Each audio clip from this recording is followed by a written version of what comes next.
मान लीजिए अगर किसी व्यक्ति को हृदय की नली का ब्लॉकेज है, मान लीजिए 60%, 70%, 80% जो भी ब्लॉकेज है, तो क्या चीज़ें वो कर सकता है जिससे उसका कंपैरेटिवली सर्वाइवल के चांसेस अच्छे होंगे, लॉन्ग टर्म प्रॉब्लम्स होने का चांस कंपैरेटिवली कम होगा।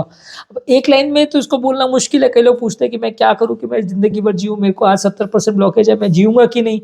क्या चीज़ों की वजह से उसका सर्वाइवल डिपेंड करेगा, इसलिए हमने एक वीडियो किया है जिसमें हमने प्रेडिक्टर्स ऑफ सर्वाइवल पर बात किया है।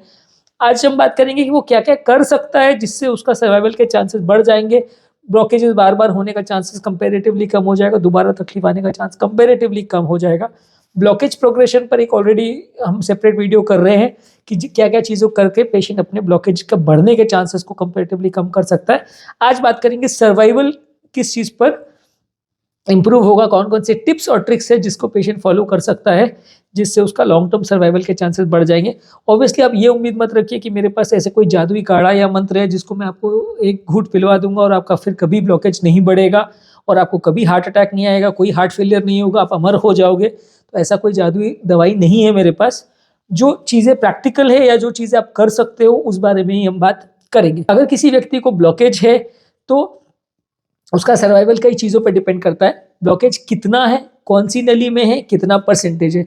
मान लीजिए अगर किसी को मेन नली का यानी लेफ्ट मेन का ब्लॉकेज है, तो वहाँ पे 70-80% ब्लॉकेज है, या लेफ्ट एंट्री डिसेंडिंग का ब्लॉकेज है वो 80-90% है, तो उसका सर्वाइवल के चांसेस या प्रॉब्लम्स होने का चांस या हार्ट अटैक होने का चांस ज़्यादा खराब रहेगा, उसमें तकलीफ आने का चांस ज़्यादा रहेगा। वहीं अगर किसी को 50, 60, 70% ब्लॉकेज है और वो छोटी नली का है, नली की ब्रांच का है, या ऐसी नली का है जो ज़्यादा एरिया सप्लाई नहीं कर रही है, तो वैसे पेशेंट में सर्वाइवल के चांसेस काफ़ी अच्छे हैं। तो कई बार क्या होता है, पेशेंट हमें मैसेज करते हैं कि सर मेरा ब्लॉकेज 90% है, अब मैं बचूंगा कि नहीं।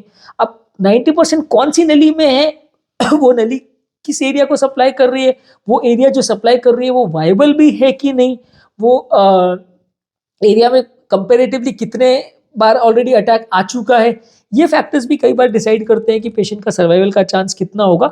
तो इसलिए सिर्फ परसेंटेज ऑफ ब्लॉकेज के बेसिस पर डिसाइड करना मुश्किल है, बहुत सारे वेरिएबल्स इसमें होते हैं। तो अगर मेन नली का ब्लॉकेज है या मेन जगह पे ब्लॉकेज है 80-90% है, तो प्लास्टी या बाईपास करने का ज़्यादा सेंस है। अगर किसी को छोटी मोटी नली का ब्लॉकेज है, तो वैसे केस में अगर आप प्लास्टी या बाईपास कर भी लेते हैं तो सर्वाइवल एडवांटेज उतना नहीं मिलेगा। तो प्लास्टी भी सिलेक्टेड इंडिकेशन पे करना चाहिए। मैंने इस पे भी एक सेपरेट वीडियो किया है कि क्या 70% से ज़्यादा हर ब्लॉकेज में प्लास्टिक करना चाहिए, वो आप चाहो तो मेरे चैनल पर देख सकते हैं। पर प्लास्टिक करने से सर्वाइवल एडवांटेज मिलेगा डेफिनेटली, पर क्रिटिकल ब्लॉकेजेस क्रिटिकल जगह पे हो तो ही मिलेगा, नहीं तो नहीं मिलेगा। नेक्स्ट है कि बेसलाइन पेशेंट का अगर पंप क्षमता खराब है तो डेफिनेटली उसका मृत्यु दर ज़्यादा होगा। अगर किसी का पंप क्षमता अच्छा है, LVF 55 या 50% या उससे ज़्यादा है, तो मृत्यु दर कंपेरेटिवली लॉन्ग टर्म कम होगा, प्रॉब्लम्स आने का चांस कम होगा। पंप क्षमता कैसे सुधारना है उसके टिप्स पर हमने ऑलरेडी एक सेपरेट वीडियो किया है, वो आप मेरे चैनल पर देख सकते हैं। पंप क्षमता क्या होती है वो भी हमने सेपरेट वीडियो किया है, तो उस पर ज़्यादा डिस्कशन नहीं करेंगे। लेकिन बेसिकली पंप क्षमता सुधारने के लिए आपको हार्ट फेलियर की मेडिसिन पर फोकस करना पड़ेगा। हार्ट फेलियर की मेडिसिन कौन सी होती है उसका भी हमने एक सेपरेट वीडियो किया, जो कि आप मेरे हार्ट फेलियर के प्लेलिस्ट पे देख सकते हैं। तो वो मेडिसिन अगर वो 5 मेडिसिन जो होती है जो पंप क्षमता सुधारती है, वो सारी की सारी मेडिसिन अगर पेशेंट को चालू हो जाती है तो लॉन्ग टर्म सर्वाइवल के चांसेस कंपेरेटिवली कम हो जाते हैं। ब्लॉकेज के बढ़ने का चांस और ब्लॉकेज के बिगड़ने का चांस या पेशेंट की सडन मृत्यु होने का चांस कम हो जाता है।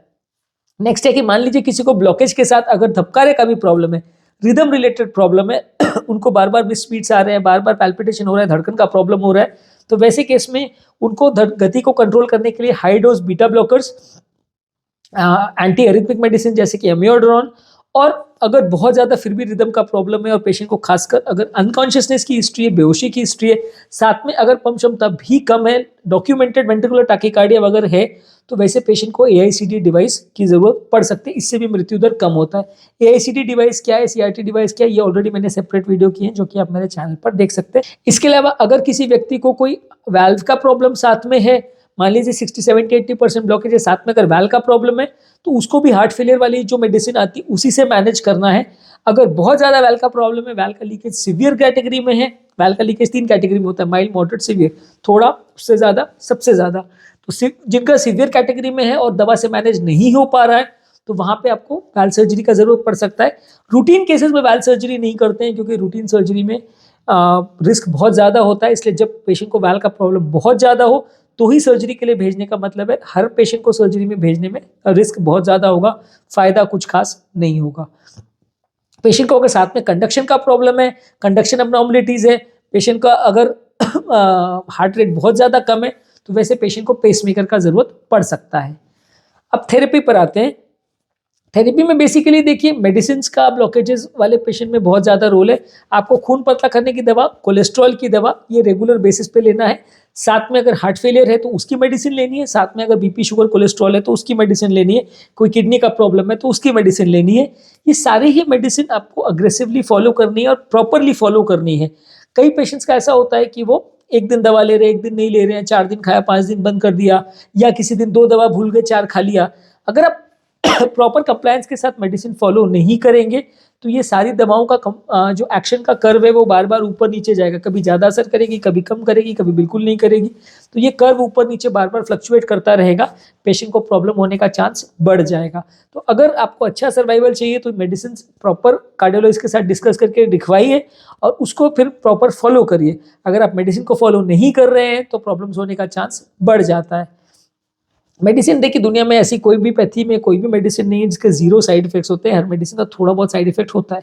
कोई भी ड्रग है जो बॉडी का मेटाबॉलिज्म को कैसे भी ऑल्टर करती है तो उसमें थोड़ा बहुत साइड इफेक्ट होने का चांस रहता है। कोई भी साइड इफेक्ट हो तो उसके लिए दवा बंद नहीं करनी है, आपको डॉक्टर के साथ डिस्कस करना है कि ये मुझे पर्टिकुलर साइड इफेक्ट हो रहा है, जैसे चक्कर, कमजोरी, सूखी खांसी, पेशाब में जलन, खून ज़्यादा पतला हो जाना, ब्लीडिंग हो जाना, थोड़ा बहुत साइड इफेक्ट हर दवा में हो सकता है। जो भी साइड इफेक्ट हो तो बिना पूछे दवा बंद मत करिए, आप डॉक्टर के साथ डिस्कस करिए। अगर वो कह रहे हैं कि हाँ दवा बंद करने की जरूरत है, कम करने की जरूरत है, तो उस हिसाब से कीजिए।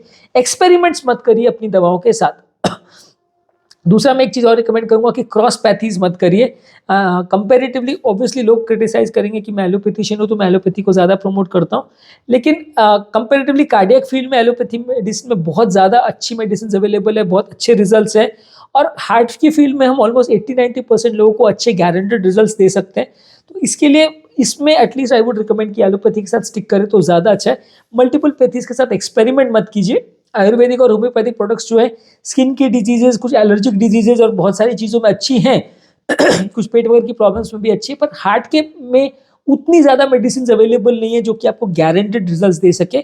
क्लेम करने वाले बहुत कुछ करेंगे लेकिन आपको एटलीस्ट अच्छा रिजल्ट मिले, गारंटेड सक्सेस मिले, इसके ऐसे मेडिसिन बहुत नहीं है। तो मल्टीपल पैथीज को एक साथ खिचड़ी मत पकाइए।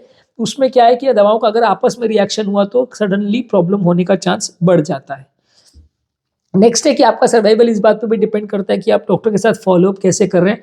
कई बार क्या होता है कि लोग डॉक्टर को आज दिखा रहे हैं, फिर 3 साल बाद दिखा रहे हैं, फिर 8 साल बाद जब हार्ट अटैक आ गया तब आ रहे हैं, तो वैसे केस में मृत्यु दर काफ़ी बढ़ जाता है। तो आपको रेगुलर बेस पर एटलीस्ट 3 से 6 महीने में एक बार आपके डॉक्टर या कार्डियोलॉजिस्ट को दिखाने की ज़रूरत है। डॉक्टर भी प्रॉपरली सिलेक्ट कर लिए, क्योंकि ऐसा नहीं हो कि आप हार्ट का प्रॉब्लम को ब्रेन के डॉक्टर को दिखा रहे हैं और हार्ट का प्रॉब्लम को किसी और स्पेशलिस्ट के डॉक्टर को दिखा रहे हैं। तो जो हार्ट का प्रॉब्लम है अगर कार्डियोलॉजिस्ट को दिखा रहे हैं या फिजिशियन को जिसको अच्छी नॉलेज है उस फील्ड को रिलेटेड, उनको दिखाइए। एटलीस्ट क्रिटिकल डिजीजेज में आई वुड रिकमेंड कि प्रॉपर फॉलोअप आपका अच्छे डॉक्टर के साथ करें तो ज़्यादा अच्छा है, क्योंकि इसमें जान का खतरा हो सकता है अगर आपको प्रॉपर मेडिसिन नहीं मिलती है तो। इसके अलावा डॉक्टर शॉपिंग भी मत करिए। कई बार कई पेशेंट्स का ये होता है कि वो 3 महीने एक डॉक्टर को दिखाते हैं, फिर 3 महीने दूसरे डॉक्टर को, फिर 6 महीने बाद तीसरे डॉक्टर को, और मान के चलते हैं कि जो डॉक्टर उनको सबसे कम दवा लिखता है उसको वो सबसे अच्छा डॉक्टर। अब उसमें क्या होता है कि कम दवा लिखने के और पेशेंट को खुश करने के चक्कर में कई बार क्या होता है कि डॉक्टर जानबूझ के मेडिसिन बहुत ज़्यादा डोज कम कर देते हैं या बहुत ज़्यादा मेडिसिन नहीं देते हैं पेशेंट को, जिसकी वजह से पेशेंट का लॉन्ग टर्म मृत्यु दर कई गुना बढ़ जाता है। तो इस तरह की चीज़ें मत करिए। जो प्रॉपर मेडिसिन अवेलेबल है, जो आपके सारे रिस्क फैक्टर्स को कंट्रोल करती है, भले वो 3 मेडिसिन हो, 5 मेडिसिन हो, 6 मेडिसिन हो, उतना मेडिसिन एटलीस्ट आपको लेना जरूरी है। डॉक्टर को इंसिस्ट मत करने की कोशिश कीजिए कि भाई मेरी मेडिसिन कम करो नहीं तो मैं दूसरे के पास जा रहा हूँ, या जो डॉक्टर सबसे कम मेडिसिन लिखता है उसके पास जाने की कोशिश करें। तो उसमें क्या होगा कि आपको खुश करने के चक्कर में या अपने पेशेंट को सेटिस्फाइड करने के चक्कर में डॉक्टर इस तरह के चीज़ों पर ध्यान नहीं देते, और फिर बाद में जब पेशेंट को प्रॉब्लम बढ़ती है, ब्लॉकेजेस बढ़ जाते हैं, तो फिर दिक्कत आती है। तो इसलिए डॉक्टर शॉपिंग इस तरह की मत कीजिए, और किस डॉक्टर को आप दिखा रहे हैं उसको बहुत ज़्यादा प्रिस्क्रिप्शन को मॉडिफाई करने के लिए कि वो सस्ती दवा लिखे या वो जेनरिक दवा लिखे या वो बहुत कम दवा लिखे, बहुत मत करिए। हाँ, अगर आपको कॉस्ट का डेफिनेटली इशू है तो आप थोड़ी बहुत मेडिसिन पूछ के डॉक्टर से सस्ती रेट वाली लिखवा सकते हैं, पर उस तरह के बहुत ज़्यादा अपने हिसाब से मेडिसिन को मॉडिफाई मत कीजिए। नेक्स्ट है इंटरवेंशन रिलेटेड इश्यूज। अगर किसी को ब्लॉकेज है, जैसा कि मैंने बोला, अगर क्रिटिकल ब्लॉकेज क्रिटिकल जगह पे है और साथ में अगर आपको सिम्टम्स है तो डेफिनेटली एंजियोप्लास्टी या बाईपास करने से फायदा होगा। अगर आपको माइनर ब्लॉकेज है, छोटा मोटा ब्लॉकेज है, तो उसमें आपको दवा पर मेंटेन कर सकते हैं, उसमें आपको अननेसेसरी एंजियोप्लास्टी करने का जरूरत नहीं है। अगर आपको साथ में कोई अरिथमिया का प्रॉब्लम है तो डिवाइस थेरेपी लग सकता है, और अरिथमिया का प्रॉब्लम है तो उसके लिए एक एग्रेसिव मेडिसिन लग सकता है। एक्सपेरिमेंटल थेरेपी जैसे ईसीपी और वो कीलेशन थेरेपी या इस तरह की बकवास के चक्कर में मत पड़ी, ये ज़्यादातर फ्रॉड ही होते हैं और इसमें आपको टाइम और पैसा वेस्ट ही होगा और फाइनली आपका ब्लॉकेज 10% भी कम हो जाएगा, ऐसा कभी भी नहीं होने वाला।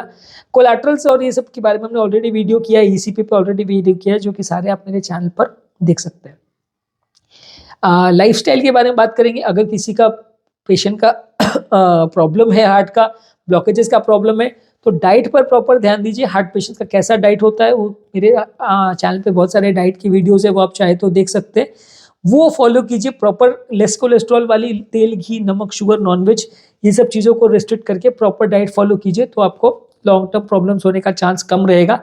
रेगुलर बेसिस पे एक्सरसाइज कीजिए। जितना ज़्यादा अग्रेसिवली आप एक्सरसाइज करते हैं, जितना ज़्यादा ड्यूरेशन के लिए आप एक्सरसाइज करते हैं, उतना आपको हेल्दी रहने में मदद मिलेगा। बैठे बैठे का जीवन नहीं रखना है, बैठे बैठे का जीवन रखेंगे तो आपको ज़्यादा प्रॉब्लम्स होने का चांस रहेगा। रेगुलर बेसिस पे एक्सरसाइज कीजिए। कोई व्यसन नहीं होना चाहिए, कोई सिगरेट, शराब, तंबाकू, गुटखा ये सब नहीं रखना है, ये तो प्रॉब्लम्स होगी। मेंटल स्ट्रेस भी कंट्रोल रखिए। मेंटल स्ट्रेस अगर आप बहुत ज़्यादा आपको होता है तो आप उसके लिए मेडिसिन ले सकते हैं एंग्जाइटी की, या आप योगा मेडिटेशन वगैरह करके स्ट्रेस को कंट्रोल करने की कोशिश कर सकते हैं, तो इससे आपका एक्सरसाइज भी होगी और मेंटल स्ट्रेस भी कम होगा। इसके अलावा प्रॉपर अच्छी नींद रखिए, स्लीप भी अच्छा होना है, तो आपको प्रॉब्लम्स होने का चांस थोड़ा कम रहेगा। सिम्टम्स की अगर बात करें, अगर आपको कोई भी सिम्टम्स हो रहा है, जैसे चलने फिरने में दर्द हो रहा है, चक्कर आ रहे हैं, धड़कन बढ़ रही है, पैल्पिटेशंस हो रहे हैं, सांस फूल रही है, या ब्रेन रिलेटेड कोई सिम्टम्स हो रहे हैं, तो तुरंत आपके डॉक्टर को मिलिए। सिम्टम्स को इग्नोर मत करिए, क्योंकि कई बार क्या होता है, लोग सिम्टम्स को इग्नोर करते रहते हैं, प्रॉब्लम्स में टाइम पास करते रहते हैं, और फिर जब कंडीशन बिगड़ जाती है तब डॉक्टर के पास जाते हैं, तो उसमें कंडीशन बिगड़ जाती है। इसलिए अगर आपको कोई भी सिम्टम्स अगर हो रहे तो उनको इग्नोर मत कीजिए। उसमें जब भी प्रॉब्लम हो आपको अपने डॉक्टर को दिखाना है और उसमें हिसाब से दवाइयों को मॉडिफाई करना है, एंजियोग्राफी या कोई टेस्ट वगैरह की ज़रूरत है तो वो करवाना है। नेक्स्ट है कि अगर आपको अक्यूट क्राइसिस अगर हो रहा है या सडन सीवियर पेन हो रहा है, तो किस हॉस्पिटल में आपको जाना है वो पहले से सिलेक्ट करके रखिए। कई बार क्या होता है कि आपको हार्ट का ब्लॉकेज तो है, लेकिन इमरजेंसी में कहाँ एंजियोप्लास्टी की फैसिलिटी अवेलेबल है, कहाँ आईसीयू केयर अवेलेबल है, कहाँ वेंटिलेटर अवेलेबल है, वो कुछ पता नहीं रहता। पेशेंट हार्ट अटैक लेके जनरल प्रैक्टिशनर के पास चला जाता है और फिर वहाँ से फिजिशियन के पास जाता है, फिजिशियन से कार्डियोलॉजिस्ट के पास जाता है, तो इस शिफ्टिंग के प्रोसेस में पेशेंट की जान चली जाती है या टाइम पास बहुत हो जाता है, और जब तक पेशेंट डॉक्टर के पास पहुँचता है तब तक मृत्यु दर काफ़ी बढ़ चुका होता है, कंडीशन बहुत बिगड़ चुकी होती है। तो आपको किस डॉक्टर के पास जाना है इमरजेंसी में वो सिलेक्ट करके रखिए, और इमरजेंसी में डायरेक्ट वहीं पे जाइए, तो इस शिफ्टिंग का प्रोसेस का टाइम वेस्ट नहीं होगा। और फिर भी अगर कुछ हो रहा है तो शिफ्टिंग अगर हो भी रही है तो कार्डियक एम्बुलेंस में ही शिफ्टिंग करवाएं तो ज़्यादा अच्छा है, नहीं तो आपको एम्बुलेंस में शिफ्टिंग के दौरान भी रिस्क होने का चांस ज़्यादा है। अगर कोई भी अक्यूट इन्फेक्शन हो, अक्यूट हार्ट फेलियर हो, या कोई भी सडन प्रॉब्लम हो रही है, तो भी जहाँ पे सारी फैसिलिटीज़ अवेलेबल है वहाँ पे जाना ज़्यादा एडवाइजेबल है। आज के टॉपिक में हमने बात की कि कौन कौन से टिप्स को हम फॉलो कर सकते हैं ताकि पेशेंट का सर्वाइवल के चांसेस बढ़ जाए अगर किसी को ब्लॉकेज है नलियों में। तो यदि इस टॉपिक को संबंधित आपकी कोई कमेंट्स, कोई सजेशन है, कोई और टॉपिक्स पर आप चाहते हैं वीडियोस बनाए, कोई पेशेंट रिलेटेड क्वेरीज है, तो नीचे कमेंट सेक्शन में उनके बारे में बताइए, हम उन्हें कवर करने का प्रयास करेंगे। अंत में मैं डॉक्टर नवीन अग्रवाल तहे दिल से आपका शुक्रिया अदा करूंगा कि आपने इस टॉपिक को एंड तक देखा। जो लोग हमारे चैनल पर नए हैं उन्हें रिक्वेस्ट करूंगा कि चैनल को सब्सक्राइब करें। ऐसा करने से चैनल को कंटिन्यू करने के लिए हमें मोटिवेशन और इंस्पिरेशन मिलती है, और जब भी हम कोई नया वीडियो या कोई यूट्यूब लाइव अपलोड करते हैं तो आपको उसका नोटिफिकेशन मिल जाता है, अगर आपने नोटिफिकेशन बेल प्रेस किया हो तो। जो लोग हमारे चैनल पे बहुत लॉन्ग वीडियोस या बहुत डिटेल्स में कंटेंट को नहीं देखना चाहते हैं, उनके लिए रेगुलर बेस पे हम यूट्यूब शॉर्ट्स अपलोड कर रहे हैं, जिसमें सारे टॉपिक का 1 मिनट समरी रहता है। आप उसको देख सकते हैं और उसका बेनिफिट ले सकते हैं, तो आपको कंपेरेटिवली इन्फॉर्मेशन मिल जाएगी बिना ज़्यादा टाइम वेस्ट किए। और आपके मतलब के टॉपिक्स देखने के लिए आप हमारे चैनल के प्लेलिस्ट पर जा सकते हैं, इनका लिंक मैं डिस्क्रिप्शन बॉक्स में छोड़ दे रहा हूँ। आप स्पेसिफिक जो बीमारी के बारे में जानना चाहते हैं उसके प्लेलिस्ट पर जाइए, तो आपको रेलेवेंट कंटेंट मिलेगा without wasting time. Thank you.